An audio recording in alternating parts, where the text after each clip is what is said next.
দেশের দক্ষিণ পশ্চিম অঞ্চলের জেলা চুয়াডাঙ্গা জেলার প্রতি বছরেই কিন্তু প্রচুর পরিমাণের ভুট্টার চাষ হয়। এবারও কিন্তু কমতি না। আমি যদি আপনাদের দেখাই, আমি যে মাঠটায় দাঁড়িয়ে আছি এই মাঠে কিন্তু প্রচুর পরিমাণের কৃষকরা ভুট্টা চাষ করেছে এবং ইতিমধ্যেই বেশ কিছু চারা কিন্তু লম্বাও শুরু হয়েছে এবং আবার কিছু কিছু জায়গায় দেখেছি কৃষকরা কিন্তু সবেমাত্র ভুট্টা লাগানো শুরু করেছে। তবে এ জেলাতে শুধু ভুট্টা না, ধান, পাট, গম সহ সব ধরনের কিন্তু চাষাবাদ এখানে হয়।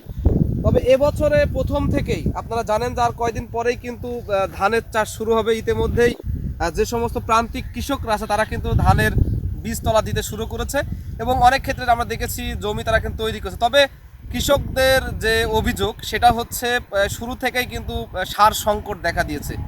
ইতিমধ্যে চুয়াডাঙ্গা জেলাতে যে কৃষি বিভাগের পক্ষ থেকে যে সমস্ত সার ডিলার আছে তাদের সাথে কিন্তু একাধিকবার বসেছেন এবং অনেক ক্ষেত্রে দেখা যাচ্ছে খোলা বাজারে কিন্তু সার অতিরিক্ত দামে কিন্তু বিক্রি করা হচ্ছে।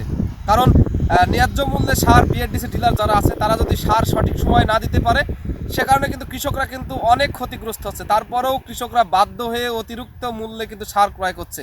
তবে কৃষকদের অভিযোগ, যদি কৃষি বিভাগ থেকে এই সমস্ত বিষয়গুলো বাজার মনিটরিং করা হয় তাহলে পারে কিন্তু এই সার সংকটটা কিন্তু অনেকটাই কমে যাবে এবং এই সার সিন্ডিকেটে যারা জড়িত তাদেরকে চিহ্নিত করে যদি ব্যবস্থা নেওয়া হয় তাহলে কিন্তু কৃষকরা অনেক উপকার পাবে এবং তারাও কিন্তু সময় মতো ফসল চাষ করতে পারে বলে জানিয়েছেন।